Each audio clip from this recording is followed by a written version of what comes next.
Ayun, good afternoon mga bro. So andito na yung ating piyesa sa ating Isuzu 4GH1. Yan. Dito ka sa ano? Dire-dire lang sa ano? Pinakabit sa... Meron tayong pilot bearing. sige. Yan, papalitan natin ng pilot bearing. Then ang kanyang release bearing, then pressure plate and clutch disc. Okay? So umpisa na natin. So yun mga bro, sa mga hindi pa nakakaalam kung ano yung release bearing, ganito yung kanyang release bearing mga bro. Ito yung nagdidin sa pressure plate para mag-shift gear tayo. Yan. Tapos ito yung kanyang pilot bearing. Okay? Tapos ito yung ating pressure plate. Yan. Pressure plate. Tapos ito naman yung ating clutch lining. Yan. Okay? So umpisa na natin, mga bro. Ito mga bro.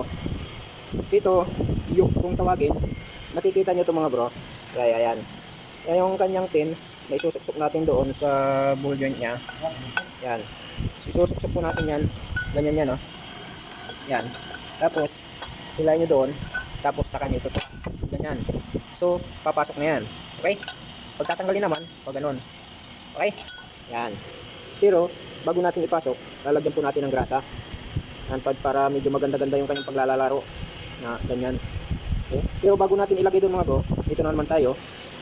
Simbolin mo, ilalagay mo natin yung release bearing dito sa iyo bago natin ipapasok. Okay? Kung napapansin nyo mga bro, yan. So nilagay ko na. Ayan, no? Tapos bago natin salpak doon. Okay? Ayan mga bro. Yan, nilagyan na natin ng grasa. Tapos nilagyan natin doon para suabe-suabe. Yan. Tapos ang gagawin natin diyan para mabilis ganito. Yan. Oh, di ba? Tapos saka natin ikakalang doon, susuksok sa joint niya, okay? Ayan mga bro, kung napapansin niyo, nilagay na natin. Ayan. Diba? So, suabing-suabe na, oh. Ayan. Yan. Suabing-suabe, di ba? Okay.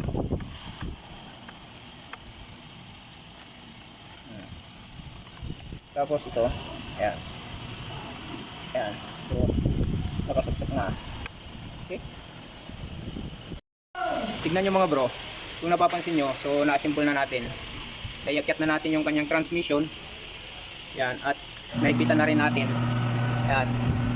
Ngayon, pati yung mga wires niya sa reverse sensor. Yan, so nailagay na natin. Tapos itong handbrake niya mga bro. Yan. Bubuuin na natin. Napapansin niyo, bubuuin na natin tong handbrake niya. So ganyan lang mga bro. Okay? Yan. Ito yung kabiyak mga bro. Yan, ganyan lang oh. Yan. Ilalagay niyo lang yan sa gatla. Diyan. Nakaganyan lang yan. Yan. Tapos ito, yan, pasensya na kayo mga bro, kaya wala akong kasama, walang maghahawak. Itong ano na ito, ilalagay nyo dyan sa gatla na yan. Yan, dito. Yan. Tapos, doon, nakasalpak ng ganyan. Okay? Yan. Tapos, itong spring, nakalagay dito yan. Yan. Kabilaan yan. Okay? So, ipapakita ko mamaya mga bro, pag nasimbol ko na. Kung napapansin nyo mga bro, ayan, so nasimbol na natin. Ayan o, ilagay na natin yung spring, tapos yung adjustment dito, saka yung spring, saka yung kanyang kable ng handbrake. Ayan, so nasimbol na natin mga bro. Tapos ilalagay na natin yung drum nya, tapos saka natin i-handbrake para maigpitan natin ito, hindi siya iikot. Okay? Pero pag nagkakalas kayo nito mga bro, kahit pwedeng hindi nyo na ito luwagan, kahit hindi nyo na ito tanggalin. Okay? Kasi dito madudukot na yung kanyang kable na handbrake. Tapos tanggalin nyo lang yung pin dito, mahuhugot nyo na yan yung handbrake na yan. Okay? Ayan, so ilalagay na natin ito. Ayan. Tapos saka natin iangat yung handbrake nya para maipitan natin itong tornilyo na 36. Ayan. 36 yung size niyan mga bro. Okay? Pasensya na kayo kasi maingay yung compressor natin. Hindi natin masyadong marinig. Okay. So ayan mga bro, nilagay na natin. Tapos nakuha na rin natin yung tamang timpla. para hindi masyadong mataas yung kanyang ano, handbrake. So na-adjust na rin natin. Yun, papansin niyo yan. Yan mga bro. So isasara na natin yan. Tapos i-handbrake natin, saka na natin ito ikitan. Okay? Ayan mga bro, naisara na natin yung butas na adjust ni Nana. Okay? I-handbrake na natin para may kita na natin yan at may lagay na natin yung kanyang propeller. Okay? Gamit po tayo ng 36 socket. Ayan. Okay? Ayan, so ikita na natin. Kung napapansin nyo mga bro, nakikita na natin yan. Nakikita nyo ba yung mga gatla na yan? Ayan. So pipit-pitin natin itong ano niya para mag-lock siya dyan. Yan. Pipit-pitin natin yung palubog para hindi lumuwag yung kanyang bolt. Okay? Ang gagawin natin dyan, ganito. Yan. Pipit-pitin natin yan, palubog, dyan sa gatla. Yan, kabilaan. Okay? Yan. Ayan mga bro. Pasensya na kayo, maingay ang ano, compressor natin. Kasi may ginagawa yung kasama ko. Ayan o. Nagmamount siya. Ayan. So ayan o. Ayan mga bro. Kahit mapipit lang natin ang konti yan, hindi naluluwag yan. Kakalang na yan, hindi na yan makaikot. Okay? Ayan. So ngayon, susunod na natin itong propeller mga bro. Ito. So i-assemble na rin natin. Ayan. Lalagay na natin dito sa differential. Saka dito. Ayan. I-assemble na natin. Okay. So kung napapansin nyo mga bro, so nailagay na natin yung kanyang propeller. Ayan. So na-assemble na natin lahat at naikpitan na rin natin lahat. So tapos na tayo dito sa baba. So doon naman tayo sa taas mga bro.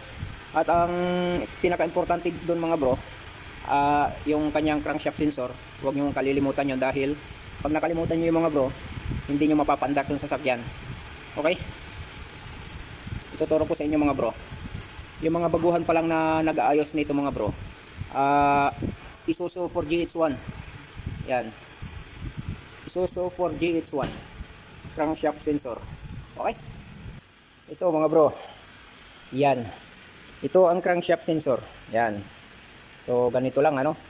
Pero napakahalaga niyan. Yan. So lilinisan muna natin. I-sprayan natin ng contact cleaner para medyo maganda-ganda yung kanyang pag-detect. Okay? Dahil po pag sira din ito, hindi nyo mapapa-start yung sasakyan. Hindi siya andat. Parang ang tunog pag nagre-redondo, ang tunog parang kinakalampag na lata. Kala mo nagbabanggaan yung kanyang piston saka yung valve pag sira ito mga bro. Okay? So ito ang gamit natin. Yan. Ito po ang ating panglilinis. So yan. Na-sprayan na natin mga bro. So alam nyo ba kung saan ito nakalagay? So ituturo ko mga bro. Yan. Dito yan. Tinakpan natin. Yan. Para walang makapasok na dumi. O may mga malaglag na ano. Diyan.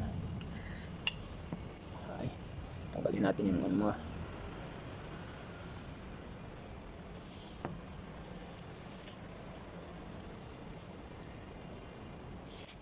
Yan. Diyan yan nakaposisyon mga bro. Okay? So ipitan na natin. Lalagay natin yung tornilyo na Gis.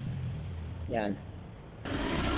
Ayan, kung napapansin nyo mga bro, so nailagay na natin yung kanyang bolt na Gis. Yan, so ipitan na natin. Okay? Yan.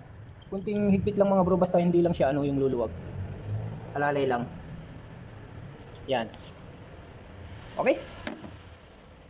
Tapos, ito po yung kanyang sakit. Ayan. So, lalagay na natin. Hindi natin ma-shoot.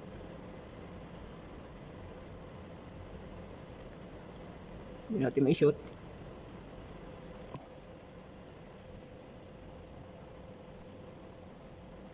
Yun. Lagyan na natin. Okay?